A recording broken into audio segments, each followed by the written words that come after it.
to me. Um, You.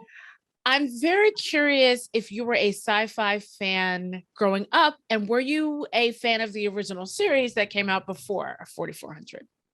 It's funny. I've had this question come up a few times, and when I was younger, I didn't realize that I was into sci-fi, but like I love Marvel now, realizing that is definitely sci-fi. Like I love the Marvel universe, love the Avengers. I also was like a huge fan of like Arrow and the Flash.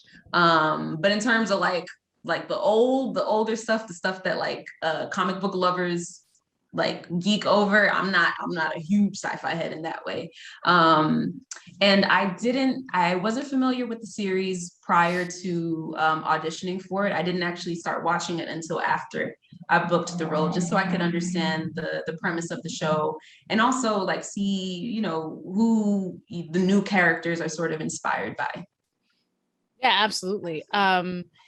Everyone in the 4400 is from somewhere else. Mhm. Shanice, your character, is the first character we meet in the series and the first one that we actually see taken.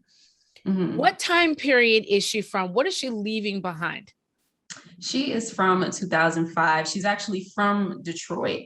So that's home for her. And she's leaving behind her husband, her 4-month old daughter, her job at this corporate law firm, and she's really trying to climb up the ladder there and become a partner at this law firm. So she had a lot of stuff going for her. She was a career woman. And she's also, a new mom trying to figure out motherhood and juggle the two of them while grappling with like the sacrifice that requires. Um, and then she gets snatched and then dropped into the present, and she comes to realize that the life that she left behind isn't the same life that she's about to confront, and that her daughter is now 16 years old and she missed out on 16 years of her daughter's life. And her husband is remarried, so despite all of that, she really fights to reconnect with her family, even though a lot of things are completely out of control, and it's really in her daughter's hands and in her husband's hands as to whether or not they want to reconnect with her. So this woman who's used to like getting things done and being in control and just being this go-getter, she finds herself in this really vulnerable and sort of um kind of helpless place, and it's just like everything just kind of happening to her.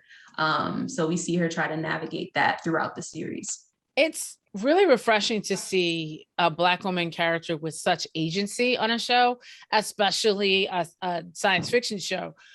What are some of the things that you love about Shanice that we might not see right away?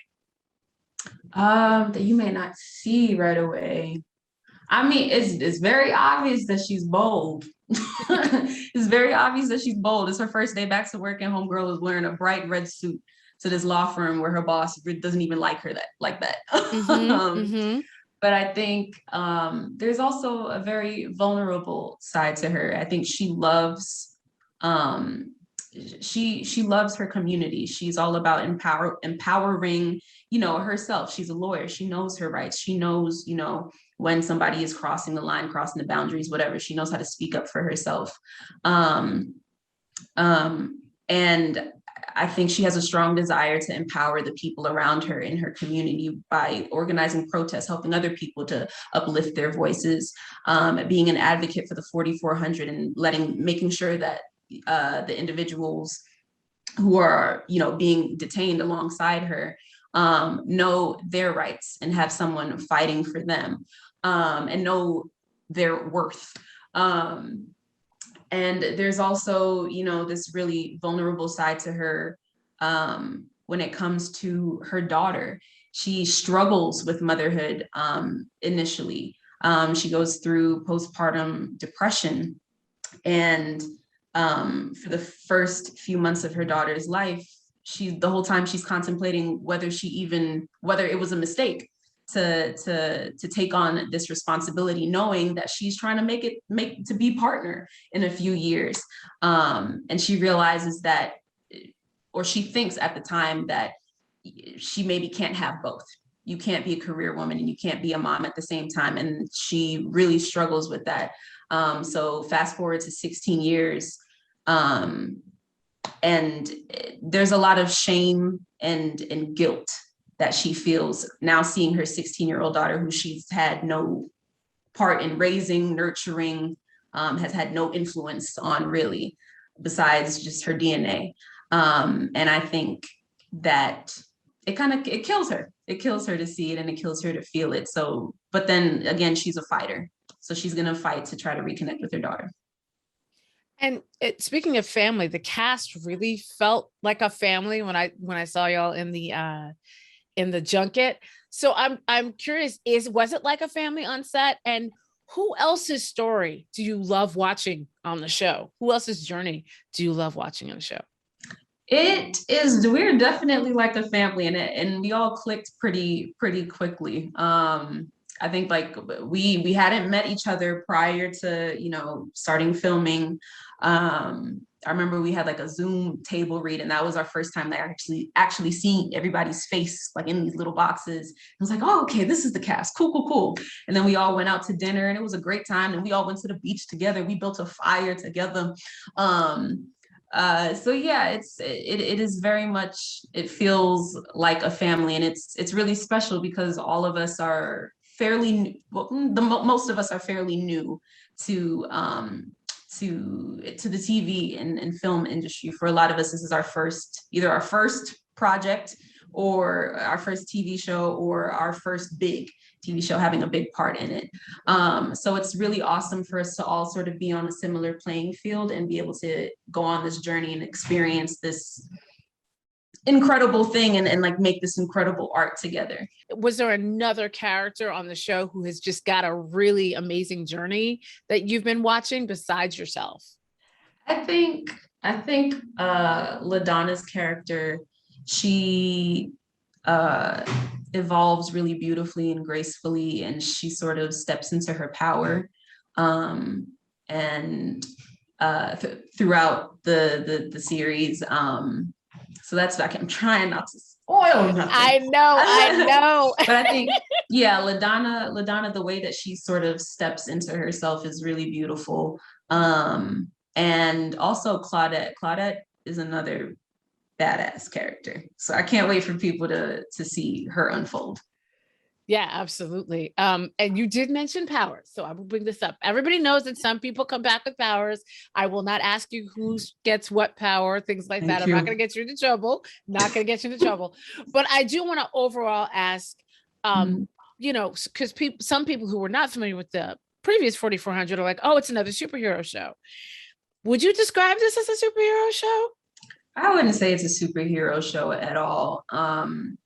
The show is grounded in these human beings sort of dealing with this really strange circumstance.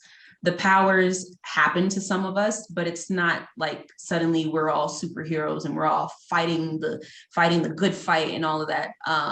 Not everybody deals with these powers the same. Some people don't want it, some people do, some people are like, what is this power? And there some people try to harness it, some people are just like, I don't want any parts of it. But the story isn't centered around these powers. This is just something that kind of happens to these people. The show is centered around these human beings that are trying to grapple with this really strange circumstance and sort of find unity and solidarity with each other in trying to achieve that goal. It's about the relationships that they form with each other. But then the sci-fi elements are really cool. They are. It's the rainbow sprinkles on top of the cake. No, it absolutely is. And it's interesting because science fiction over the past few years has really been the vehicle for telling the world about some real life Black history. Mm-hmm. I'm thinking, of course, of things like Watchmen and, Lovecraft Country and stuff like that. Mm-hmm. So how does the 4400 fall into that category? Because when I saw the cast, I was like, oh, we doing this. Oh, yes, we are. Yeah, I think what's special about the show and the way they've decided to tell these stories and the characters they've decided to put at the forefront of this story is just like the multi-generational sort of aspect of the show.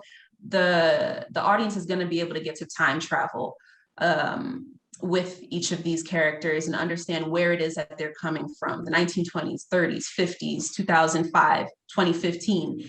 And you'll really get to see what that world was like then for each of these characters. And I feel like through looking through the lens of these characters in those specific times, you can't help but reflect on how we got to where we are in the present day. And how far we've come, what we have to celebrate, all this Black excellence that we see now compared to even in 2005. There was no Black president, you know, but Shanice didn't know of a Black president. No, There I was was, no I Michelle was, Obama. yeah, I was looking that up. Katrina was 2005. It just blew my mind that I didn't realize how long ago it was. And so much has happened. So much has happened in that time. So imagine what it's like, you know, stepping into 2021 as a character that's from the 1920s, a queer character from the 1920s, a disabled person from, you know, the 70s. So the show, I feel like encourages people to just to sort of like reflect on how we got to where we are, and how much further we have to go. It makes me more interested in this country's history, and it makes me want to hear more of the stories that we don't get taught in our high school history classes or middle school history classes, and the people that we don't get to really hear from in those settings. Right. The voices that like we know that we were there. And that's the part that's so crazy. It's like, oh, there were no Black people there. Yes. Yes. Mm-hmm. We were there. Nobody Mhm. asked them any questions, but we were right there. Yep. So Yep. that is what's amazing. What is something else that you really want people to take away from the 4400? And what do you want to see? Oh, okay. Now this is good. I'm trying not to make you spoil things, but what do you want to see in another season? So what's one thing that you want people to take away from 4400 this season? And what do you hope to happen with the characters and your character in the future of the show? Ooh, okay. That last question is tricky. You can dance around it. You can dance around it. I mean, like I said before, I hope people become a little bit more interested in, you know, this country's history, and interested in, you know, learning about sort of people throughout history that have been marginalized or just overlooked, who have been such integral parts of moving our culture forward, and just integral parts of history. I also hope people feel really seen by all of these characters. Every character is so different and so unique and distinct. And not just because of the time period, but like just personality wise, they're just all very different. So I think there's something for everyone there. And I just hope people feel seen by the characters' journeys. And I just hope that it resonates with folks. What do I hope to see in the future? Ooh,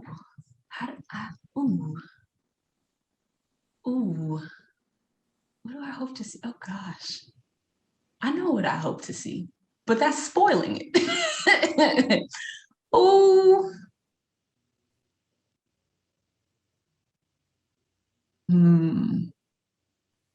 you know, I look forward to seeing Shanice sort of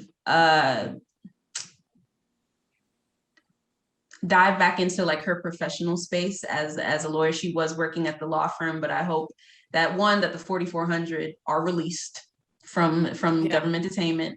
And I hope Shanice maybe like leaves the corporate law sort of space and is working more directly with her community, and maybe doing something like civil law or something like that. Because I feel like that is where her passion is, in helping big corporations. That's not her. So yeah, that's what I hope without spoiling anything. And my very last question: who in the cast and on the set is an absolute fool? Like, who is it that you were like, please don't let them be in my scene because I will not be able to keep a straight face? Or who was, Oh gosh. if they're also the practical joker, I'll take that too, but call them out. I think, honestly, I gotta call myself out because once I break, like if something happens and it's funny, once I break, I'm gone. It's over. It's a wrap. The scene is done. So I'm horrible when it comes to that. But JoJo, Joseph David Jones, he can be like a little puppy sometimes. Just attention, just he's just all over the place. Sometimes he's just not there. You gotta be like, JoJo, hey, Jarrell, great. So maybe JoJo for sure. That's awesome. Those were all my questions. Was there anything else that you wanted to let people know about the show? You can expect to see love triangles. You can expect there's a lot of love, there's a lot of loss. You can really expect to see these characters sort of come into themselves and rediscover and then rediscover and then rediscover again their purpose. There's a heist. I've been saying that all day. There's a heist. Oh, I'm here for a great. heist. You can expect powers, all of that. It's the whole gambit. So I just hope people, come along for the ride because it is a wild ride, and every episode is something new. Awesome. Brittany, thank you so much for talking to me. I'm Karma, aka the Blurred Girl. So you'll be seeing me tagging you and stuff. But I've seen the first 3 episodes. I love it. I'm really the first 3? Yes, girl. Listen, but when you went home with your aunt, I was like, oh, wait, wow. And Auntie was like, I don't care what future you're from, you're gonna lie down and you're gonna eat some food. Like I always love moments like that when adults are sort of like become babies again. I love that scene. She's like, whatever. I'm just like, yeah, you're fine. Put the blanket over me. Okay. Right. Heard you, Auntie. Heard you.